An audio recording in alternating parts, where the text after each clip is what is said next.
Diolch, neu drio am I byddu bod gen i hwn ar ym mhen. Diolch yn helpu lot. It's a nerves. O'n i recordio rhyw stomp neithwr i Radau Cymru. Dwi'n meddwl mae'n cael ei darlledu nos fory.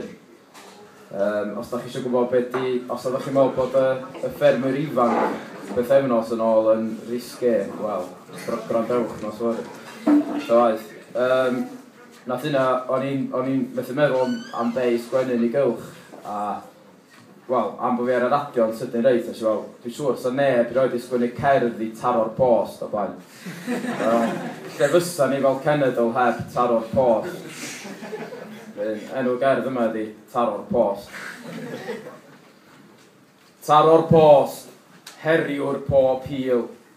Taro'r post i'r pab sydd yn epil. Nid gwneud, ond dweud ydy'r dîl, a hynny yn anghynnil. Colofnydd y dydd ar ei danc, esgob yn trawswisgon forgranc, rhyo ar ffermwyr ieuanc, striwio'r iaith yn destyn stranc.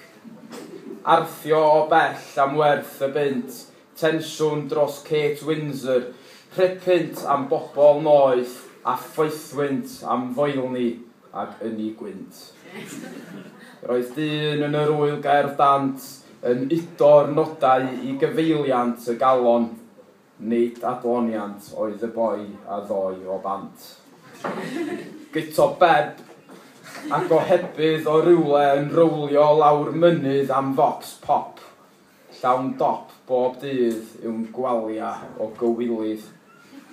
Y walis alcoholic yn yr urdd yn rhoi gins a tonic hyd y maes, cymryd y mic y mae nhw, a gwir manic o'i co am bobl y cwm, neu hoewon gollon ger plwy llangwm, trolio am bris petroliwm, a dor ar wraig sy'n rhy drwm.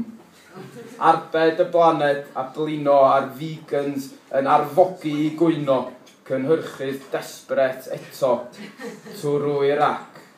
Ond bob tro, a finna ar fy union I ganol gehenna'r prif glwyddion.